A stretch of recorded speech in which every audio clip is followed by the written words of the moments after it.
अब आपको यूपी चुनाव के कुछ ऐसी रोचक बातें बताते हैं जिन्हें सुनकर आप भी यकीनन सोच में पड़ जाएंगे।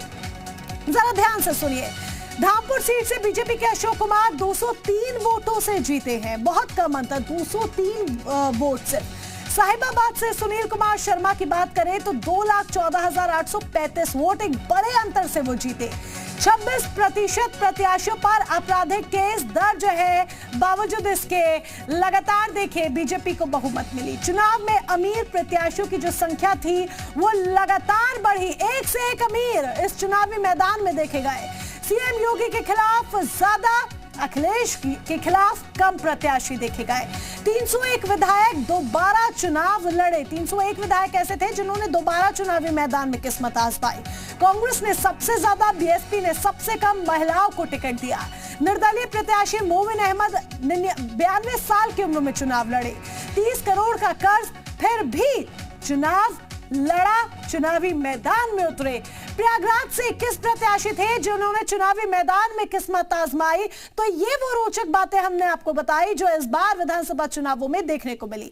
अब जरा ग्राफिक्स के जरिए आपको ये समझाते हैं कि आखिर 4 राज्यों में बीजेपी को अपने दम पर जीत दिलाने वाले पीएम मोदी कैसे भगवा राजनीति के सबसे बड़े ध्वजवाहक बन गए।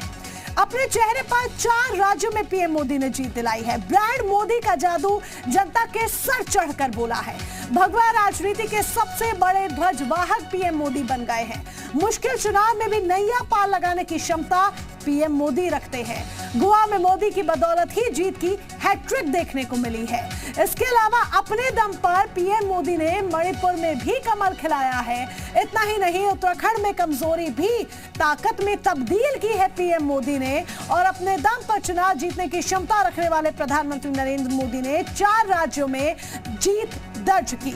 अब ये जरा समझे कि 5 राज्यों के जनादेश का देश की सियासत पर आखिर क्या असर पड़ेगा, क्योंकि ये समझना भी जरूरी है, क्योंकि हर एक चीज दूसरी चीज को लीड करती है। तो जरा सुनिए, जून और जुलाई में राष्ट्रपति के चुनाव हो रहे हैं, इसका असर पड़ेगा। बीजेपी अब खुलकर बड़े फैसले ले सकेगी। लेबर रिफॉर्म, सीएए बन सकते हैं कानून, ये वो तमाम चीजें हैं जिसका बेनिफिट अब बीजेपी को होगा। जनादेश का गुजरात और हिमाचल के चुनावों पर भी फर्क पड़ेगा। महाराष्ट्र में कांग्रेस को नुकसान हो सकता है। राज्यसभा में आप मजबूत होगी। 24 में आप दमदारी से लड़ेगी। मोदी के आगे सारे फैक्टर बेअसर नजर आ रहे हैं। तो ये वो पॉइंट्स हैं जो अब आगे जाकर असर डालेंगे, यानी कि यहां से देश की सियासत में एक और मोड़ देखने को मिलेगा। यूपी में देखा जाए, वापस से यूपी की चूंकि बात हम करेंगे, यूपी में देखा जाए तो मतदाताओं का इनमें से कोई नहीं, यानी नोटा का विकल्प चुनना कई सीटों के परिणाम पर बड़ा असर डालने वाला भी साबित हुआ। बीजेपी के कृष्णपाल मलिक की जीत हुई। रालोद के जयवीर की 315 वोटों से हार देखने को मिली। इन सीटों पर नोटा गेम चेंजर बना। 579 वोट यहां पर डाले गए नोटा पर। तो सपा के स्वामी ओमवेश की जीत देखने को मिली, चूंकि नोटा ज्यादा दबाया लोगों ने। कमलेश सैनी बीजेपी के 234 वोटों से हार का सामना करना पड़ा। नोटा पर 854 वोट्स पड़े। बीजेपी की अर्चना पांडे की जीत देखने को मिली, लोगों ने नोटा वहां ज्यादा दबाया था। सपा के अरविंद यादव की 1111 वोटों से हार हुई। नोटा में 1775 वोट पड़े थे। बीजेपी के विक्रम सिंह की जीत देखने को मिली।